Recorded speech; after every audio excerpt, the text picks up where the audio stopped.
Hi everyone, this is Veronica. Welcome to Pathfinder. आज का जो आपका यूपीएससी सीएससी में मेंस का पेपर आया 2022 का, उसको हम डिटेल में एनालाइज करेंगे। मैं आपको बताऊंगी कि आपने कोई सा भी ऐसे यहाँ पे जो चूज़ किया है उसको आपको किस तरह से अटेम्प्ट करना था, और जो हमारे फ्यूचर एस्पिरेंट्स हैं उनको भी यहाँ पे पता चलेगा कि ऐसे किस तरह से यूपीएससी पूछता है और उसको किस तरीके से लिखना है। यहाँ पे आप मेरे बारे में जान सकते हैं। और जो भी आज डिस्कशन में कर रही हूँ, although I am going to write it with the pen, but you will get the PDF of it in detail on my Telegram channel. आप मुझे ऐसे लिख के भेजिए, आपके मैं इवेल्युएट करूंगी and I will give you a model ऐसे हाइलाइट्स के तौर पे कि आपको किस तरह से अटेम्प्ट करना है। तो this is my Telegram address जहाँ पे आप मेरे साथ टच में आ सकते हैं। डाउन टू अर्थ मैगजीन में हमेशा बोलती हूँ बहुत इंपॉर्टेंट है। इस बार ऐसे फर्स्ट ऐसे इनफैक्ट जो आपका है वो फॉरेस्ट से शुरू हो रहा है। इनकेस आप ये मैगजीन अच्छे से पढ़ रहे होते तो ये एक अच्छा फॉर्डर था आपके लिए, ये समझने के लिए कि उस ऐसे को आप किस तरह करें। या जो भी students down to earth magazine पढ़ रहे थे उनके लिए फर्स्ट सेक्शन में से ऐसे को चुनना मुश्किल नहीं होता, नॉट एट ऑल। तो I am taking down to earth analysis on special classes, तो आप देखिए। और इस संडे को हम प्रीवियस ईयर्स क्वेश्चंस भी करेंगे। तो राइट नाउ 20% डिस्काउंट चल रहा है। Avail this facility. वीरो यूपीएससी कोड आप यूज़ कर सकते हैं। इन केस आप मेरा कोड यूज़ करते हैं, आपको मेरा पर्सनल गाइडेंस रहेगा। So you are also paying very less after the by using the code you are getting the maximum discount. And this Sunday also we have UPSC Super Combat gamified live scholarship test। 50 questions are there। winners को phone दिया जाएगा और जो 250 lucky participants होंगे they will get the voucher and rank 1 to 3 UPSC notes 2.0 आपको free में मिलेगा। So these are the exciting rewards। और again enroll yourself by using my code। तो चलिए पहला एस्से देखते हैं। पहला एस्से जो आया, देखिए यहाँ पे एस्से में आपके 2 सेक्शंस रहते हैं। अब दोनों सेक्शंस में से आपको एक-एक एस्से जो है वो चुनना रहता है। तो यूपीएससी के ट्रेंड में हमने ऐसा देखा है कि what UPSC is doing, philosophical essays पूछे जा रहे हैं। फिलोसॉफिकल एसेज का मतलब एक कोई फ्रेज दे दिया, किसी का कोई कोट दे दिया, अब आप लिखिए जो आपको लिखना है। तो आपके उस एसे के बहुत सारे डायमेंशंस बन जाते हैं। आप उनको अलग अलग डायमेंशन से डिस्कस कर सकते हैं। अगर आप कोई भी डायमेंशन मिस करेंगे तो यू विल लूज मार्क्स। तो ये आपका एनालिटिकल एबिलिटी। अब ऐसा नहीं है कि ये वाला एसे अगर आया है forest are the best case studies for economic excellence, ये आपको किसी किताब में लिखा हुआ बना बनाया मिल जाएगा, नहीं मिलेगा। आपकी आज तक की जो पढ़ाई है, यूपीएससी की जो जर्नी है, आप 1 साल से प्रिपेयर कर रहे हैं, 2 साल से प्रिपेयर कर रहे हैं, what ever the journey is, उसमें आपने क्या पढ़ा, किस तरीके से पढ़ा, आज उसको एनालाइज करने का मौका आपको ऐसे पेपर में दिया जाता है। तो फर्स्ट ऐसे से आप ये देख सकते हैं अगेन, जिस पे मैं बार बार बोलती हूँ कि इन्वायरमेंट एंड इकोलॉजी का इम्पोर्टेंस यूपीएससी ने बढ़ा दिया है, इंक्रीज कर दिया है। तो पहले 2 ऐसे में वही डिस्कस करूँगी जहाँ पे मैं आपको इन्वायरमेंट एंगल बता पाऊंगी। पहला वाला तो खैर इन्वायरमेंट से बहुत ज़्यादा रिलेटेड है, but there is another one also, I will tell you. और इसलिए मैं बोलती हूँ डाउन टू अर्थ को मिस मत कीजिए, इन्वायरमेंट एंड इकोलॉजी को हल्के में मत लीजिए। तो चलिए, coming to this essay topic है forests are the best case studies for economic excellence। again as I said, looks very philosophical। last year भी I think एक essay आया था, that was hand that rocks the cradles rules the world, right? आपने देखा होगा। तो ऐसे trend UPSC का वही है, अगेन द फिलोसफिकल। अगर अब हमारे पास ये अपॉर्चुनिटी है कि एक ऐसे में हम मीनिंगफुल डायमेंशंस डाल सकते हैं। We can put political, economical, environmental, social, all kinds of dimensions. अब इस ऐसे को देखिए, जब आप इसको देखेंगे तो आपको लगेगा forests, you have to mark keywords कि इस ऐसे के कीवर्ड्स आपको क्या क्या नज़र आ रहे हैं। तो यहाँ पे आपको कीवर्ड्स नज़र आएंगे कि ओके, इकोनॉमिक एक्सेलेंस पे बात हो रही है। तो what is economic excellence? Past में पहले हमारा इकोनॉमिक एक्सेलेंस का डेफिनेशन क्या था? दूसरा कीवर्ड आपको यहाँ पे नजर आएगा फॉरेस्ट्स, ठीक है, कि forest is again a keyword. Third keyword is the case study, ठीक है। तो ये 3 कीवर्ड्स आपको इस एसे में नजर आ रहे हैं। अब आप कैसे शुरू कर सकते हैं, इसको एनालाइज कैसे कर सकते हैं? इकोनॉमिक एक्सेलेंस को समझ के, कि आज से पहले अगर हम इकोनॉमिक एक्सेलेंस की बात करते थे तो इकोनॉमिक एक्सेलेंस क्या था। तो इकोनॉमी में हम ज़्यादा डायमेंशंस नहीं लेते थे, कंट्री की इकोनॉमी की बात करते थे, कंट्री की income, GDP, net income, real income, इन सबको हम इकोनॉमिक एक्सेलेंस मानते थे कि ये अच्छा है तो देश प्रॉस्पर कर रहा है। This is the past definition. आप इस तरह के एसेस को इनफैक्ट कोट से भी शुरू कर सकते हो। तो yes, like that I have shortlisted a quote for you, I will write here. What, लिख लीजिए, what we do to the forest of the world is a mirror reflection of what we are doing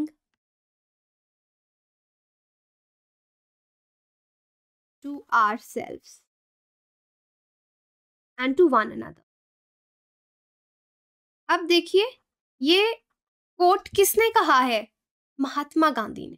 तो इस ऐसे की शुरुआत ही आप, मैंने आपको ये कोट बताया, you can put in many other quotes, आप इस तरह के किसी कोट से इस ऐसे की शुरुआत कर सकते हैं। Then coming to the economic excellence की पास्ट डेफिनेशन जो मैंने आपको बताई कि इकोनॉमिक एक्सेलेंस क्या था, you should talk about it. लेकिन उस पास्ट इकोनॉमिक एक्सेलेंस का जो डेफिनेशन था, real income, GDP and all that, हमको पता चला कि इससे अनसस्टेनेबल डेवलपमेंट हो रही, बहुत सी चीज़ें हम खो रहे हैं, इकोनॉमिक क्राइसिस भी हो रहा है, इन्वायरमेंटल क्राइसिस भी हो रहा है, क्योंकि इस डेफिनेशन के साथ साथ हमने डेवलपमेंट इस तरीके से करना शुरू कर दी, किस तरीके से, जिससे कुछ क्राइसिस होने शुरू हो गए। तो फिर हमको याद आता है फॉरेस्ट्स का।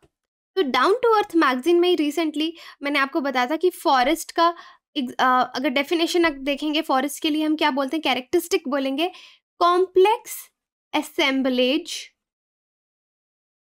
Of living communities. तो फॉरेस्ट अगर आप देखेंगे खुद में ही एक इतना बड़ा रिसोर्स है, एक इतनी बड़ी दुनिया है कि वो एक बेस्ट केस स्टडी है अगर आप किसी चीज़ की एक्सेलेंस को पढ़ना चाहते हैं, बी इट इकोनॉमिक एक्सेलेंस। आपको फॉरेस्ट से बैलेंस, फॉरेस्ट को देख के बैलेंस नज़र आता है कि वो हर चीज़, नेचर कैसे बैलेंस कर रही है। उसमें आप प्रे और प्रीडेटर को ही ले लीजिए, प्री प्रीडेटर रिलेशनशिप ले लीजिए, कि वो बैलेंस रहता है। सस्टेनेबिलिटी की जरूरत हमको समझ में आती है फॉरेस्ट से, सस्टेनेबल डेवलपमेंट की, कि आज के जितने रिसोर्सेज हैं, नेचर उनको इस तरीके से, अगर ह्यूमन इंटरफेरेंस ना हो, लिविंग कम्युनिटीज हम रहती हो फॉरेस्ट के हिसाब से, तो आज की कम्युनिटीज के लिए भी सफिशिएंट रहेगा, फ्यूचर कम्युनिटीज के लिए भी सफिशिएंट रहेगा। सस्टेनेबल डेवलपमेंट, तो इकोनॉमिक एक्सेलेंस में भी तो यही चीजें हैं। You have to keep the balance between the demand and supply, you have to grow, you have to develop, keeping in mind the sustainable economic development. तो that is how forest जो है वो बेस्ट केस स्टडी है एक economic excellence की। यहाँ पे इसके साथ साथ हमको इंक्लूसिव ग्रोथ का कॉन्सेप्ट भी फॉरेस्ट से पता चलता है। इंक्लूसिव ग्रोथ कैसे, या इंक्लूसिव डेवलपमेंट, आप उसको कंपेयर करके इकोनॉमिक सिनेरियो में देख सकते हैं। यहाँ पे हम इंडिजिनियस कम्युनिटीज़ की बात करते हैं कि उनको लेके अगर वो, उनको भी हम इन्वॉल्व करें कि वो कितना ज़्यादा फॉरेस्ट मैनेज कर रहे हैं। So there is inclusive development जो हमको इकोनॉमी में ज़रूरत है, इकोनॉमिक डेवलपमेंट में इन चीज़ों की, इन पॉइंट्स की ज़रूरत है। और फॉरेस्ट में अगर हम ये सब चीज़ें समझने की कोशिश करें, उससे बेहतर केस स्टडी हमको मिल ही नहीं सकती। तो यहाँ पे आपको ये पॉइंट समझ में आएगा कि हम फॉरेस्ट को किस तरह से डिस्कस कर सकते हैं। ऑब्वियसली यहाँ पे कुछ नेगेटिव पॉइंट्स, जिस तरह से, क्योंकि जो पास्ट डेफिनेशन आपकी इकोनॉमिक एक्सेलेंस की थी, जो नेगेटिव इम्पैक्ट पड़ा, क्लाइमेट क्राइसिस आपके होने शुरू हो गए, क्लाइमेट चेंज आपकी होने शुरू हो गई। रिसेंटली आपने जितने सारे फ्लड्स देखे, इनके एग्जाम्पल्स आप दे सकते हैं, आप पोल्यूशन का एग्जाम्पल दे सकते हैं, आप ओवर पॉपुलेशन का एग्जाम्पल दे सकते हैं, लोगों के रोजगार पे कैसे असर पड़ रहा है, उससे इकोनॉमिक डेवलपमेंट आपकी कितनी हट रही है, आप उसका नेगेटिव इम्पैक्ट्स का जो है डेफिनेशन दे सकते हैं। फिर वे फॉरवर्ड में फॉरेस्ट में किस तरीके से चीज़ें चलती हैं, फॉरेस्ट इकोनॉमी आपकी कैसे चलती है। फॉरेस्ट इकोनॉमी में अभी एक और आपका कॉन्सेप्ट था जो मैंने बताया था, इकोसिस्टम सर्विसेज। कि कितनी सारी सर्विसेज हम इकोसिस्टम की फॉरेस्ट के थ्रू लेते हैं। तो इन चीज़ों को मैं आपको अलग-अलग करके दिखा रही हूँ कि आपको किस तरह से रिलेट करना है कि फॉरेस्ट से बेस्ट केस स्टडी आपको नहीं मिलेगी। फॉर एग्ज़ाम्पल अभी आप यहाँ पे तो सारी एग्ज़ाम्पल नेगेटिव एग्ज़ाम्पल्स में पाकिस्तान की दे सकते हैं, फ्लड्स जो आए। आप बैंगलोर फ्लड्स की बात कर रहे हैं कि कितना अनसस्टेनेबल डेवलपमेंट हुआ है। आप यहाँ पे एक बेहतर एग्ज़ाम्पल दे सकते हैं फ़िनलैंड की, कि फ़िनलैंड में क्या है, officially it is the world's happiest country का टैग इसको मिला है एक बार, कि काफी खुश देश है। लेकिन उसके साथ एक और कनेक्टेड चीज हमको देखने को मिलती है। Finland is 75% forest. I think these things are connected. तो इस तरह की चीजें आप बीच में इंटरलिंक कर सकते हैं। और अगर आप इसको लिटरल मीनिंग में देखना चाहेंगे, यू कैन सी कि नेचर ने फॉरेस्ट में किस तरह की टेक्नोलॉजी क्रिएट करके रखी है। यहाँ पे हम ऑल्टरनेटिव टेक्नोलॉजीज ढूंढ रहे हैं कि कार्बन सिंक कैसे क्रिएट करें। फॉरेस्ट तो बने बनाए कार्बन सिंक्स हैं आपके पास, जो कार्बन को सिक्वेस्टर कर रहे हैं, एब्जॉर्ब कर रहे हैं। तो हमारे जो गोल्स हैं, जो हम अचीव करना चाहते हैं कि कितना टेम्परेचर हमको एक सदी में 1.5 डिग्री सेल्सियस के नीचे रखना है, तो इन फॉरेस्ट में जिस तरह से डेवलपमेंट होती है, इनकी सस्टेनेबिलिटी मेंटेन करते हुए अगर हम डेवलपमेंट करेंगे तो हम अपना हर गोल भी अचीव करेंगे। That is how you can say forests are the best case studies for economic excellence. कि अपनी इकोनॉमी में फॉरेस्ट को पार्ट बना के देखिए। फॉरेस्ट की डेफिनेशंस मत चेंज कीजिए, राइट। सो इस तरीके से इस एसे को आपको अप्रोच करना है, looking at both the angles of economic excellence and the forests and how they are the best case studies. Okay, in the end you can say that forests here can be seen as the best examples or best representation of sustainable development। और conclusion में आप ये भी कह सकते हैं कि इकोनॉमिक एक्सेलेंस का जो भी हमारा पास्ट डेफिनेशन है, हमको देखना पड़ेगा कि हम राइट इंडिकेटर्स यूज करें जब हम इकोनॉमिक एक्सेलेंस की बात कर रहे हैं। सिर्फ कुछ पैरामीटर्स में इकोनॉमिक एक्सेलेंस को ना बयान करें, राइट इंडिकेटर्स को चूज करें और जज करें that we need to grow our country economically to achieve excellence, because we are accountable for our future generations कि हम उनके लिए क्या छोड़ के जा रहे हैं। क्योंकि यहाँ पे बीच में आप इनफैक्ट मेंशन कर सकते हो अर्थ ओवरशूट डे को भी। अर्थ ओवरशूट डे इस बार 28 जुलाई को था। जितने सारे रिसोर्सेज हमको पूरे साल में यूज करने हैं, हमने 28 जुलाई तक यूज कर लिए। तो this is what we are doing कि एकदम अनसस्टेनेबल तरीके से आगे बढ़ रहे हैं, ओवर एक्सप्लॉइट कर रहे हैं। तो we have to avoid these things. So these are the things you can include in this essay. Now you have second topic. Second topic यहाँ पे जो मैं essay में डिस्कस कर रही हूँ वो है the time to repair the roof is when the sun is shining. इसको मैं इसलिए डिस्कस कर रही हूँ, आप बोलेंगे कि सीक्वेंस क्यों तोड़ रही हूँ, बिकॉज मैंने आपको कहा कि पहले जो मेरा बैकग्राउंड है इन्वायरमेंट एंड इकोलॉजी, उसके हिसाब से मैं डिस्कस करना चाहूँगी, क्योंकि यहाँ पे again I can see an environmental dimension also. अब ये जो स्टेटमेंट है time to repair the roof is when the sun is shining, ये स्टेटमेंट किसने दिया था, डू यू नो? ये स्टेटमेंट्स दिया था जॉन एफ कैनेडी ने। ओके, उन्होंने किस एंगल से ये स्टेटमेंट दिया था? बेसिकली वो एक देश की प्रॉस्पेरिटी की बात कर रहे थे कि यूजुअली क्या होता है, जितने भी हमारे देश हैं पॉलिटिकली अगर देखें, जो भी हमारी पॉलिटिकल सेगमेंट्स हैं एक देश में, जब देश बहुत अच्छा कर रहा होता है, एकदम प्रॉस्पर कर रहा होता है, सब बढ़िया जा रहा है, आपकी इकोनॉमी अच्छी जा रही है, आपका हर एक डायमेंशन अच्छा जा रहा है, तो हम प्रॉब्लम्स के बारे में नहीं सोचते।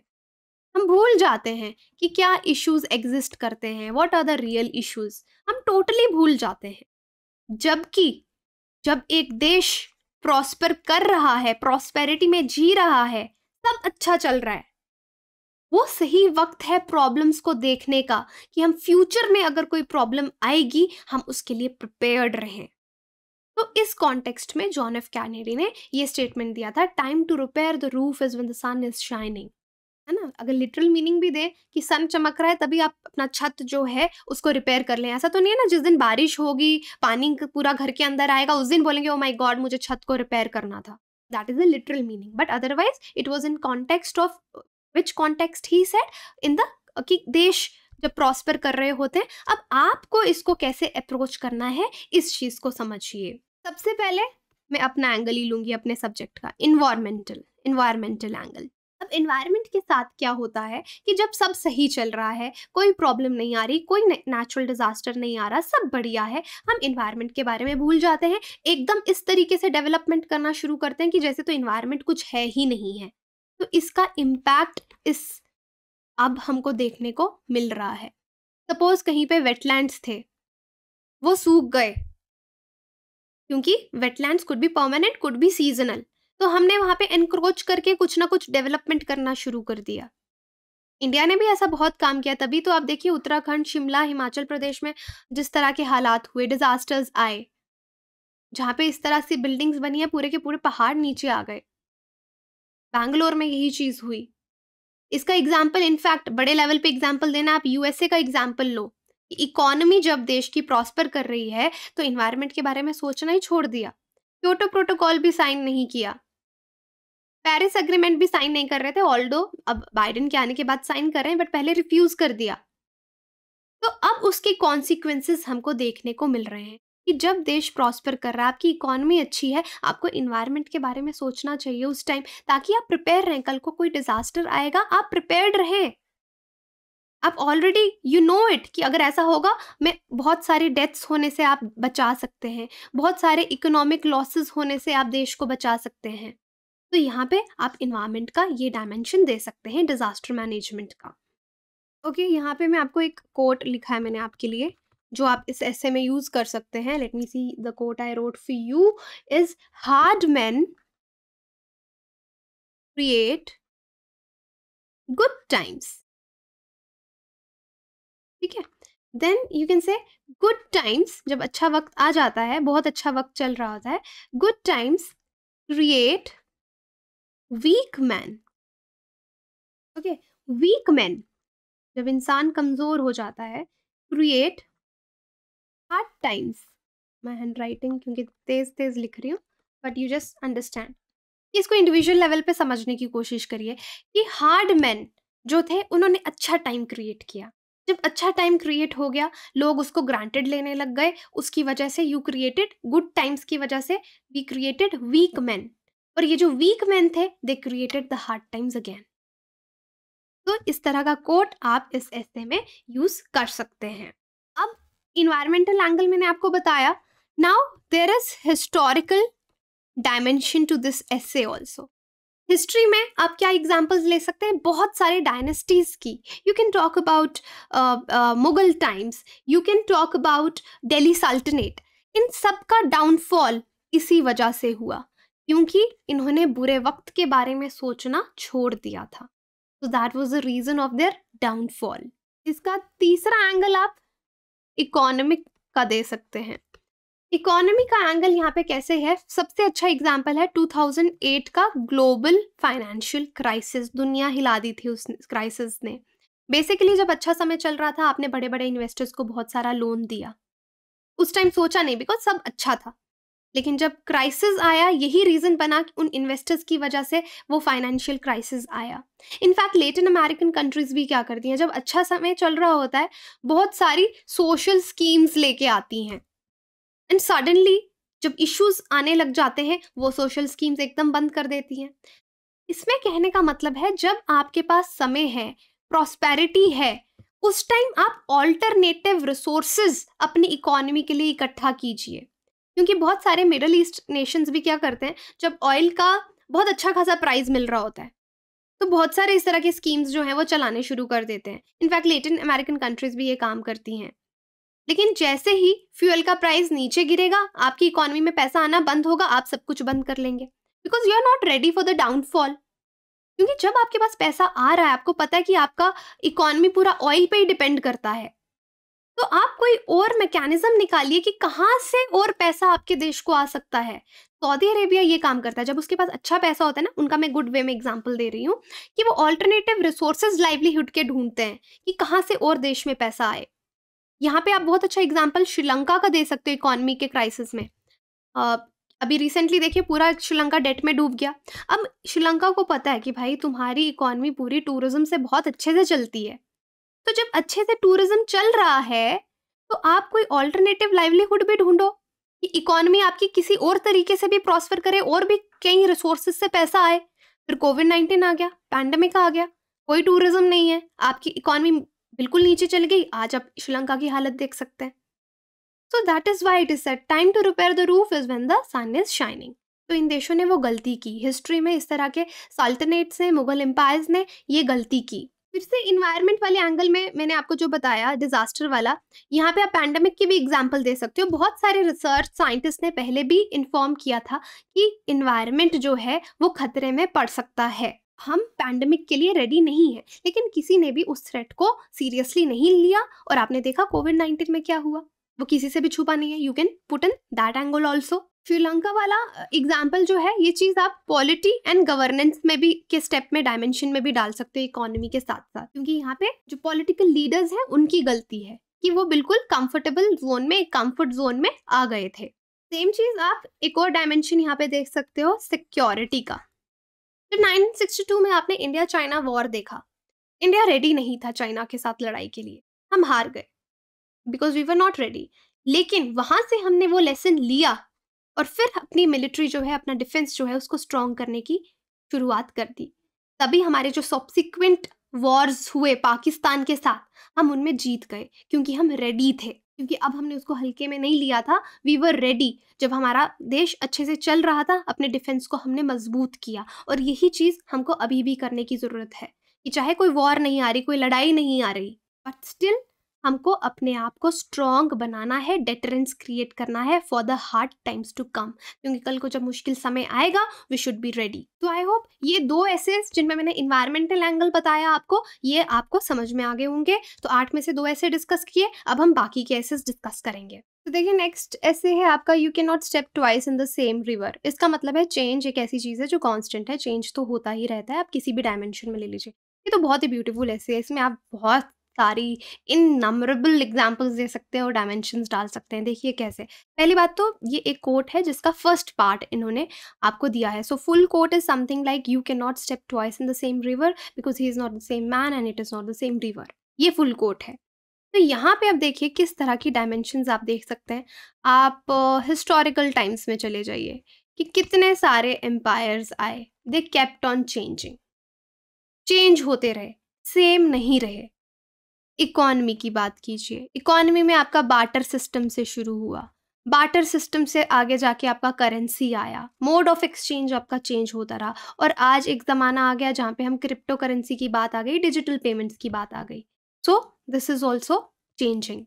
योर हिस्ट्री हैज़ चेंज्ड, वो भी कांस्टेंट नहीं रही। आपकी इकोनॉमी में अगर आप बात कर रहे हैं, ये सारे सिस्टम चेंज होते रहे। आप इन्वायरमेंट की बात करेंगे, क्लाइमेट की बात करेंगे, that is also changing. Slowly and steadily आप देखेंगे चेंज हो रहा है। यहाँ पे आप जियोलॉजिकल टाइम स्केल भी ले सकते हैं कि कैसे एक समय आपका डायनासोर्स का समय था, हम एरास पढ़ते हैं ना, Jurassic era, Cretaceous period, right, वो सब भी विद टाइम आप देखेंगे एक लंबे समय, मतलब वहाँ पे मिलियंस ऑफ ईयर्स लगते थे, बट चेंज होते रहे, whether a slow change, gradual change और a fast change. So the only constant is change. किसने कहा था? हेराक्लाइटस ने ये चीज़ कही थी। तो यही चीज़ आपको यहाँ पे अलग अलग एग्जाम्पल्स देके समझानी है, अलग अलग dimension, history, economy, environment, geological time period, you can talk about climate, history, science and technology की बात कीजिए, कहाँ से आपकी टेक्नोलॉजी शुरू हुई थी और आज हम आर्टिफिशियल इंटेलिजेंस के पीरियड में बैठे हैं, रोबोटिक्स, मशीन लर्निंग के पीरियड में बैठे हैं, बिग डेटा, डेटा आज कितना इंपॉर्टेंट हो चुका है जो पहले कभी नहीं था। सो this is also a change. Security के लिए देख लीजिए कि किस तरह की सिक्योरिटी पहले होती थी। सो कॉन्स्टेंटली डेवलप हो रही है, कॉन्स्टेंटली चेंज हो रही है। यहाँ पे आप एग्जाम्पल्स दे सकते हैं। इनफैक्ट आप अपने जो हमारी वेपनरी सिस्टम्स हैं, किसी पुराने वेपन को आज के आधुनिक जो वेपन्स हैं हमारे, उनसे कंपेयर कर सकते हैं। पॉलिटी की बात कीजिए तो आप देख सकते हैं किस तरह से ऑटोक्रेसी से, किंगशिप से हम डेमोक्रेसी के पे आ चुके हैं। सो this is also a change. Ethics की बात कीजिए तो एक सोसाइटी थी जब सती प्रथा, बॉन्डेड लेबर्स, ये सब एक्सेप्टेड था सोसाइटी में, लेकिन आज ये सब एक्सेप्टेड नहीं है। तो योर एथिकल वैल्यूज जो ये डिसाइड करती हैं what is right and what is wrong, they are also changing with time. Society की बात कीजिए, सोसाइटी भी हमारी वैदिक टाइम से आप कंपेयर कर सकते हैं, किस तरह से एक समय था वुमेन के अच्छे राइट्स थे, फिर हमने देखा सोसाइटी काफ़ी डिग्रेड हुई, वुमेन राइट्स बिल्कुल ख़त्म हुए। Now we are again progressing, हम एक प्रोग्रेसिव सोसाइटी बन रहे, again those rights are being given to the women, women are being seen in the new light, so that is also changing। तो आप society का एक यहाँ पे डायमेंशन ले सकते हैं, राइट। अभी आप हमारी वहाँ पे करंट प्रेसिडेंट जो है मुर्मू जी, उनकी एग्जांपल दे सकते हैं कि एक ट्राइबल महिला को आपने प्रेसिडेंट बनाया, दैट मीन्स आपकी सोसाइटी प्रोग्रेसिव हो रही है। तो ये सब चीज़ें हैं जहाँ पे आप दिखा सकते हैं कुछ भी कांस्टेंट नहीं है। अगर आप सोचेंगे, कल आप पढ़ाई वाला तरीका, एजुकेशन की एग्जांपल दीजिए, एक टाइम पे गुरुकुल सिस्टम होता था, फिर आपके क्लासरूम सिस्टम्स आए, आज आप एक हाइब्रिड मोड में पढ़ रहे हैं, चाहे आप ऑनलाइन पढ़िए चाहे आप ऑफलाइन पढ़िए। टेक्नोलॉजी कितनी इंटीग्रेट हो गई है आपके पढ़ने के सिस्टम में, so this is also changing. So that's why I am telling you there are innumerable examples that you can give here and many dimensions that you can bring to this essay. So do try writing this essay. अभी यहाँ पे ये essay ले लीजिए, poets are the unacknowledged legislators of the world। ये जो कवि हैं वो इस तरह के लेजिस्लेटर्स हैं जिनको कोई एक्नॉलेज नहीं करता। इस स्टेटमेंट के बारे में आप बहुत ब्यूटीफुली रिप्रेजेंट कर सकते हैं, ऑल्दो इसके लिए you need some information about literature, English और Hindi literature, whatever literature, poets के बारे में आपको थोड़ा पता होना चाहिए। अब इसको आप कैसे देख सकते हैं, लेजिस्लेटर से शुरू कीजिए कि लेजिस्लेटर्स का क्या काम होता है। लेजिस्लेटर्स का काम है लोगों की प्रॉब्लम्स को सोसाइटी में देखना, उन इश्यूज को सामने लेके आना, उस पर सोशल जस्टिस देना। This is what legislators do.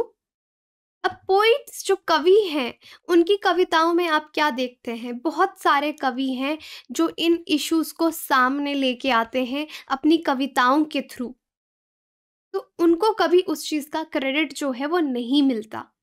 तो आप पूरे हिस्ट्री में जाके डिफरेंट जो हमारे पोइट्स रहे हैं उनके राइटिंग्स पढ़ेंगे, आपको बहुत सारे इस तरह के पोइट्स मिलेंगे जो आपको दिखेंगे सोसाइटी में जो करंट प्रॉब्लम्स हैं उस पे लिखते हैं, उनकी राइटिंग्स उनको दर्शाती हैं। सीधी आप एग्जांपल दीजिए, आप रविंद्रनाथ टैगोर जी की एग्जांपल यहाँ पे दे सकते हैं। आई थिंक ही रोट 1938 में टैगोर ने एक पोइम लिखा था, एक राइटअप लिखा था चंडालिका पे, जहाँ पे एक लड़की की कहानी थी कि कैसे वो अनटचेबल है, एक अनटचेबल फैमिली में उसका जन्म होता है। तो बेसिकली उस पे उन्होंने हमारा जो कास्ट सिस्टम का इशू है इंडियन सोसाइटी में उसको दर्शाया था। तो this is an issue from the society and Rabindranath Tagore एक पोइट थे, उनकी राइटिंग्स में आपको ये चीज़ मिलेगी।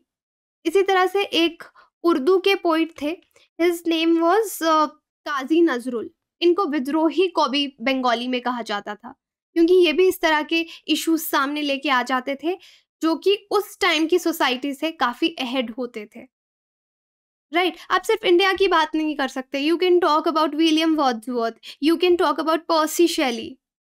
इन लोगों ने इंग्लैंड में बात की कि इंग्लैंड किस तरह से प्रॉस्पर होता था एक समय में और फिर क्या क्या वहाँ पे चेंज हुआ या वहाँ पे क्या क्या ब्रुटैलिटी होते हुए सोसाइटी में देखी।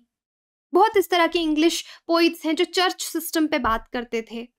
तो यहाँ पे इसलिए कहा गया है दैट पोइट्स जो हैं वो इस तरह के इश्यूज सामने लेके आए हैं, बट अगर उनकी वजह से ऐसा नहीं कि कोई चेंज इमिडिएटली हो गई, बट अवेयरनेस ज़रूर हुई। तो हिस्ट्री में जाके टाइमलाइन पे अगर आप देखेंगे you will find many such poets जिनका एग्जाम्पल यहाँ पे आप उनके पोइम्स के साथ दे सकते हैं। तो ये इस तरह का ऐसे तभी अटेम्प्ट कीजिए अगर आपको लिटरेचर का नॉलेज है, क्योंकि आपको टाइमलाइन भी बतानी पड़ेगी, पोइट का नाम भी बताना पड़ेगा, किस तरह का इशू उसने रेज किया ये भी बताना पड़ेगा। तो ये थोड़ा सा टफ हो जाता है, but this is the way how this essay should be attended. Look at this essay, just because you have a choice it does not mean that any of them has to be right। मुझे सब कुछ environment के angle से नज़र आता है। So it has an environmental dimension कि आपके पास अर्थ है, सारे resources हैं, आपके पास choice है कि आप over exploit कीजिए, आप अर्थ को बर्बाद कीजिए, सिर्फ डेवलपमेंट एक डायरेक्शन में करते जाइए। सो आपके पास चॉइस है, it doesn't mean that it has to be right, कि वो सही है। तो इस तरीके से आप इसको दिखा सकते हैं। You can give many other such examples जहाँ पे आप इस तरीके से दिखाइए someone has a choice, it does not mean that any of them has to be right, कि वो सही ही हों। जो चॉइसेस उनके पास हैं। आप पावर की बात कर सकते हैं, person at power, he has many choices. Journalism की एग्जांपल लीजिए कि जर्नलिस्ट को कर्ब किया जा सकता है जो गवर्नमेंट के खिलाफ बोल रहे हो। एंटी गवर्नमेंट प्रोटेस्ट अगर कहीं पे हो रहे हैं, उनको कर्ब किया जा सकता है। अच्छा, आप यहाँ पे पुतिन एंड ग्रेटा थर्नबर्ग की एग्जांपल दे सकते हैं। तो having a choice doesn't mean it has to be right. Okay, तो यहाँ पे इस तरीके से आप इसको अप्रोच कर सकते हैं। अब इस ऐसे को देख लीजिए। Next one, history is a series of victories won by a scientific man over the romantic man. अब इसमें मेन चीज़ है कि हाँ, आपको एग्जाम्पल्स हिस्ट्री से उठानी है, लेकिन उससे पहले आपको मालूम होना चाहिए साइंटिफिक मैन और रोमांटिक मैन में क्या फ़र्क है, दोनों का वे ऑफ थिंकिंग क्या है। तो आप इसको पहले समझिए कि अगर एक साइंटिफिक मैन है, वो लॉजिकल होगा, वो स्ट्रैटेजिक होगा, वो किसी भी सिचुएशन को एक इमोशनली डिटैच्ड तरीके से समझने और देखने की कोशिश करेगा। और यही चीज़ें जब आप कंपेयर करेंगे रोमांटिक मैन के साथ, तो वो इलॉजिकल होगा। अब यहाँ पे रोमांटिक वर्ड यूज किया तो यू कैन अंडरस्टैंड ना, वैसे भी हम कहते हैं कोई प्यार में होता है तो उसको कुछ दिखता नहीं है। तो रोमांटिसिज्म का यहाँ पे मतलब है ऑब्सेशन, कि इस तरह के कोई लीडर्स अगर हैं, कभी रहे हैं हिस्ट्री में, तो उनका दुनिया को देखने का नजरिया, उनके प्लान्स एंड पॉलिसीज वो इतने स्ट्रैटेजिक नहीं होते। They are attached with emotions, they are attached with illogical reasonings, they are impulsive. Okay, तो आपको अब जो एग्जाम्पल्स हैं वो हिस्ट्री से ट्रेस करनी है। तो यहाँ पे जस्ट मैं आपको एग्जाम्पल देती हूँ एक, जैसे कि आप तो बहुत सारी आपने अभी रिसेंटली प्रिपेयर किया, you can give many examples. आप एडोल्फ हिटलर की एग्जाम्पल्स दे सकते हो, how it was too soon for him to attack Russia. आप रोमांटिक मैन में इसकी एग्जाम्पल दे सकते हो बिकॉज ऑफ हिज ऑब्सेशन। आप यहाँ पे साइंटिफिक मैन में इंडियन जो हमारे फ्रीडम फाइटर्स थे उनकी एग्जाम्पल दे सकते हो, गांधी जी की एग्जाम्पल दे सकते हो, हाउ स्ट्रैटेजिक ही वॉज, कि ब्रिटिशर्स को कैसे डील करना है, किस तरह से वो सोचते थे। तो इस तरह से you can actually have series of examples from the history to define the scientific, to differentiate between the scientific man and romantic man and show how being scientific in most of the scenario for leading the society is beneficial. So this is another essay. अब हम अगले essay की तरफ जाते हैं. Let's see. This is a ship in harbor is safe, but that is not what the ship is for. अब इस essay को देखने के भी कई तरह के dimensions हो सकते हैं. There are various things. So for example, यहाँ पे बोला गया है कि शिप अपने बहुत ही ज़्यादा कंफर्टेबल जोन में होती है जब वो हार्बर पे होती है, लेकिन वो वहाँ पे बिलोंग नहीं करती, उसको इन द एंड सेल करना है। वेव्स, क्लाइमेट चेंज, क्लाइमेट से होने वाले जो डिस्टर्बेंसेस हैं सबको सहना और मूव करना है। तो ये आपका एक तरीका है हाउ यू अप्रोच लाइफ। तो एक लाइफ को अप्रोच करने का तरीका आपको यहाँ पे दिखाना है। ऑल्दो आप हार्बर को एक अनकंफर्टेबल जोन से ज़्यादा आप उसको एक रिप्लेनिशमेंट का जोन भी दिखा सकते हो, जिस तरह से हम अपनी फैमिली से बिलोंग करते हैं, अपने ट्रेडिशंस की रिस्पेक्ट करते हैं। So you can give examples from that कि वो भी नेसेसरी है, कि ज़रूरी नहीं है कि हम फैमिली के साथ ही रहें, बट उस फैमिली से जो रिप्लेनिशमेंट हमने लिया, जो कल्चर लिया, जो ट्रेडिशंस लिए, जो वैल्यूज सीखी, वो हम बाहर जाके भी कंट्रीब्यूट कर सकते हैं। Is like where we belong. इसको एक पॉजिटिव सिनेरियो में भी दिखा सकते हो। Other way to show is आप ग्रेट लीडर्स की एग्जाम्पल्स दे सकते हो जो अपने घर बार छोड़ के बाहर गए काम करने के लिए। गांधी जी से शुरू कीजिए, पढ़ने के लिए बाहर गए, साउथ अफ्रीका में क्या क्या किया। नेहरू जी की एग्जाम्पल दे सकते हो। आप हमारे प्राइम मिनिस्टर नरेंद्र मोदी जी की एग्जाम्पल दे सकते हो कि many people are very comfortable in their zone, लेकिन वो बाहर गए, दुनिया में एक चेंज लाया। यहाँ पे सिर्फ लीडर्स की एग्जाम्पल्स ना देके आप जो एंटरप्रेन्योर्स होते हैं उनकी जर्नीज की एग्जाम्पल दे सकते हो। ये कहने को इट इज इजी कि सैलरीड जॉब है, हम तो बिजनेस कर रहे हैं, एंटरप्रेन्योर है, बट ही और she has to work day and night अपने बिजनेस को सक्सेसफुल करने के लिए। तो you can talk about the entrepreneurship here. So that is why I tell you, आपके दिमाग की सोच पे डिपेंड करता है कि आप इस फ्रेज को कितनी डायमेंशंस, कितनी अलग अलग एग्जाम्पल्स, इंडिविजुअल से लेकर, ग्रुप से लेकर, कम्युनिटीज की एग्जाम्पल्स में एक्सप्लेन कर सकते हो। आप कंट्रीज की एग्जाम्पल्स दीजिए कि कंट्रीज किस तरह से राइज की, एक कंफर्ट जोन से लेकर जैसे यहाँ पे पीछे भी हमने बात की थी कि प्रॉस्पेरिटी में हम कैसे ऑल्टरनेटिव रिसोर्सेज ढूंढते हैं। कंफर्टेबल होते हुए भी हम और काम करना चाहते हैं एज अ नेशन, तो आप उन कंट्रीज की एग्जाम्पल भी दे सकते हो। यहाँ पे अगर मैंने ये एग्जाम्पल दिया कि harbour, you can give the example of family traditions, इसमें आप स्वामी विवेकानंद जी की एग्जाम्पल दीजिए, उनकी शिकागो विजिट की एग्जाम्पल दीजिए कि इन्होंने जहाँ से जो सीखा, सब कुछ सीखा, उनको बाहर जाके बताया भी लोगों को। तो this is how you can relate this essay. Another essay which is asked is a smile as a chosen vehicle for all ambiguities. Ambiguities is when you don't know what is right and what is wrong. आप दो रास्तों के बीच में फंस गए हैं, आपको पता नहीं आपको क्या चूज करना है, तो smile is a chosen vehicle. तो यहाँ पे again it is talking about the positive approach of life. तो it is very much philosophical ये वाला ऐसे। Again you have to trace examples from the history, जहाँ पे जब कोई मुश्किल में फंसा, कुछ इस तरह की वॉर का एग्जाम्पल, किसी इंडिपेंडेंस स्ट्रगल की एग्जाम्पल, कि दो राहों में फंसे हुए भी आपको दिखाना है कि किस तरीके से एक पॉजिटिव अप्रोच रखते हुए उस चीज का सोल्यूशन ढूंढा। तो इस तरह के ऐसे को आई वुड सजेस्ट आप तभी अप्रोच कीजिए जब आपके पास सफिशिएंट एग्जांपल्स हैं, क्योंकि अभी तक पीछे हमने जितने भी एसेस डिस्कस किए हैं, I have given you lot of examples, but यहाँ पे फिलोसफिकली हमको थोड़ा ज़्यादा सोचने का टाइम चाहिए कि हम किस तरीके से ऐसे को अप्रोच करें। अब ऐसे के लिए मैं हमेशा बोलती हूँ, जब आप एग्जाम में बैठते हैं, ऐसे पेपर को अप्रोच करने लगते हैं ना, कभी सीधा उठा के ऐसे एकदम डिसाइड करके उसको लिखना मत शुरू कर दें। पहले ब्रेनस्टॉर्म कीजिए, 5-10 मिनट हमेशा ऐसे को लिखने से पहले ऐसे पेपर में आप ब्रेनस्टॉर्मिंग कीजिए। और ब्रेनस्टॉर्मिंग कैसे की जाती है? रैंडम तरीके से की जाती है।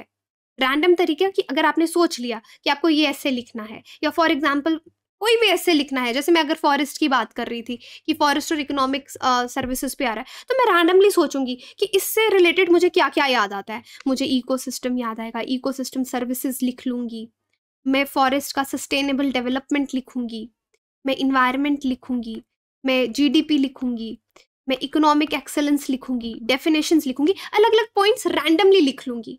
जब मैंने ये ब्रेनस्टॉर्मिंग करने का यही तरीका होता है, रैंडमली ब्रेनस्टॉर्म करो। ऐसा मत सोचो कि फर्स्ट ये पॉइंट, सेकंड ये point, third point, no. Randomly whatever comes to your mind looking at that particular subject, उसको लिख लीजिए। जब आपने रैंडमली लिख लिया, फिर आप उनको नंबरिंग कीजिए कि पहले अब मैं इस हेडिंग को एक्सप्लेन करूंगी, फिर ये। तो जो आपने चार्ट वो 5 मिनट 10 मिनट में बनाया है ना, उसी पे अपना एस्से लिखिए। कोट्स डालिए, मैंने आपको बहुत सारे कोट्स भी आज बताए, उन कोट्स का इस्तेमाल कीजिए, एग्जाम्पल्स का इस्तेमाल कीजिए।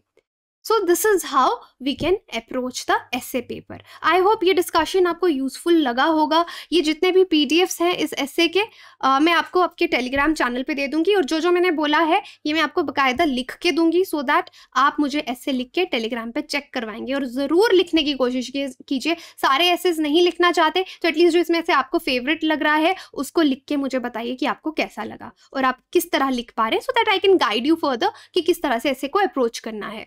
बाकी आप अपनी तैयारी हमारे साथ कर ही सकते हैं। अनअकैडमी पे आप किसी भी टीचर से पढ़ सकते हैं। बेस्ट एजुकेटर्स आपको यहाँ पे पढ़ा रहे हैं। हमारे बैचेस भी 15 सितंबर से अभी शुरू हुए। You can use my code to get enrol yourself in these batches. और अगर आप मेरा कोड यूज़ कर रहे हैं तो आपको मेरी पर्सनल गाइडेंस रहेगी। मेंस टेस्ट सीरीज़ भी शुरू हो चुकी है। आइकॉनिक सब्सक्रिप्शंस जो हैं ये डिफरेंट है because you get mentor here, जो आपको 1-on-1 लाइव मेंटोरशिप देता है। Again I would say this is the code you can use. EMI पे आप ले सकते हैं, 0% इंटरेस्ट है। एंड डाउट दरबार हमारा चल रहा है, तो इसका बेनिफिट ज़रूर लीजिए। Thank you so much.